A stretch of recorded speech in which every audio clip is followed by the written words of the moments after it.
What's a low-key sign of low intelligence? They've never experienced that, therefore it must not be true. So intercourse is real?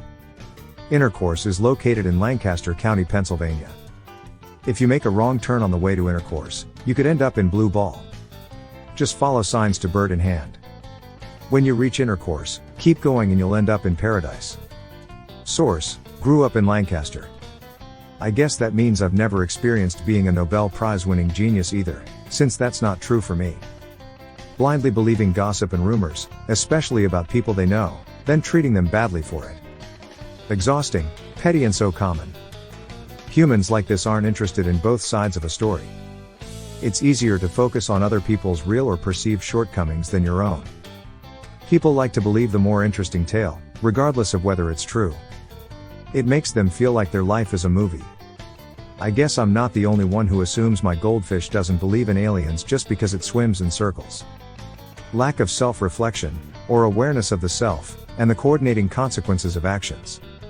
I self-reflect too much and have to learn to not give as much a shit sometimes. There are definitely times where I have to stop and say to myself, no one is going to go into this level of detail on this, and move on in different life situations. In my line of work it's commonly called getting lost in the weeds. I had a coworker that would get lost like this way too often. I used to constantly remind him don't let perfect get in the way of done, because he was forever slipping on due dates trying to polish details no one cared about but him. I say had a coworker, because it eventually cost him his job. Well, I've never been confused for a Mensa member either, probably because I still can't figure out why I always manage to trip over my own shoelaces. Hello. So you're making a YouTube video, huh? Well, have you ever wondered about a sneaky little sign of low intelligence? No? Well, neither have we. But hey, if you've got any bright ideas, drop them in the comments below. We're dying to know. Happy thinking. Thinking people speaking a second language imperfectly means the person is stupid. This absolutely boils me. I'm in Ireland and a lot of foreign students come here to learn English as a second language. They're adults who have families and careers back home, and end up spending 2 or 3 months in shitty student house shares working in a cafe or riding for Deliveroo to help support themselves. They're interesting, intelligent, motivated people, and seeing them get treated like simpletons because it takes them a second to find the words is awful. I never knew my talent for ordering food with a flawless accent was the secret to my Mensa membership application being lost in the mail. Inability to see from another perspective. From my point of view, the Jedi are evil. To be fair, the Jedi's inability to see things from Anakin's perspective was also a problem. The younglings would beg to differ. Death sticks I sell to younglings. Cheap ketamine is not. I never realized my inability to understand why someone would willingly eat pineapple on pizza made me the spokesperson for the Intolerant Intelligence Society. Believing anything they read on social media. Oh yeah? And why should I believe you? That's the spirit. No, it isn't. What's your source on that? I guess I'm not the only one who believes that my expertise in sorting socks according to their shade makes me the ultimate authority on the global economic crisis. Inability/refusal to change their mind when times, evidence, or variables change.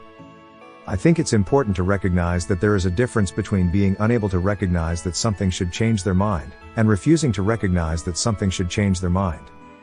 The first is an indicator of having low intelligence, the second is someone who is an asshole. There are a lot of smart assholes. Penn Jillette has shared multiple times that Tim Jennison, the main person in the documentary Tim's V-Mere, which Penn co-produced and I highly recommend, has a quote, "Intelligence is the ability to change one's mind when presented with new information." Edit, typo. I suppose I'm not the sharpest tool in the shed either, considering I still can't wrap my head around why people would willingly watch paint dry on the weekends. Lack of curiosity. My mill. She has no idea what my husband does for a living except in title. I can't imagine not asking my own kids about their jobs. My Phil has only shown interest in my husband's job when Phil was on a cruise. He wanted to know my husband's job title so he could tell people on the cruise. So your husband's existence is defined by his job. That's kinda sad. Good job, society, nothing wrong here. I guess that means my lack of curiosity about engaging in deep philosophical debates on the history of cheese is a sign of my extremely high intelligence. Thinking their opinion/perspective is also everyone else's, thinking no one does that because they don't do that. Hyperbole/black-white thinking. A trait of borderline personality disorder is black and white thinking. However, they can be very intelligent people. I didn't realize that me thinking everyone loves the sound of my own voice made me a spokesperson for the delusional debating society. Generally, I find people who brag about how smart they are pretty low on the smart bar. Of course, an intelligent person doesn't need to convince you that they're intelligent. As an intelligentqual, I agree. And I say this because I'm indeed an intelligentical. I too am good with the smart. Your comment shows that you have very low intelligence. Too bad you are not as intelligent as me. I guess I'm not the only one who thinks that intelligence is inversely proportional to the frequency of self-proclaimed geniuses in the room. Attacking people instead of their arguments. Yeah, you would say that, dickhead. Hey, fuck you. Ezekiel? That's not really a sign. Someone might knowingly do that when they want to win even though they know they are not in the right. Just means they are a scumbag. Guess attacking people instead of their arguments is why I've never been mistaken for a NASA scientist. Using an anecdote to proclaim it's always like that skeptical. But my friend, that never really happened, so you can delete this comment. Future fallacy, it was like that so it will be in the future. Appeal to tradition fallacy, we've always done it like that. False analogy fallacy, story doesn't really match situation. Telling people why they're wrong is a good way to end an argument, not convince the other person they were wrong. I've never been mistaken for a genius either, probably because my cat hasn't nominated me for the Nobel Prize yet. To add, people who think they know everything are generally pretty stupid. Smarter people will defer questions to qualified and experienced individuals because they are acutely aware of their own limitations, and that's what helps make them smart. They're not scared to admit they lack knowledge in certain topics or fields. And they will learn from that more experienced person to add to their library of knowledge and experience. Stupid people don't know they're stupid, they think they know everything, and won't seek out more experienced people and admit to their limitations, admit they don't know fuck all about certain things.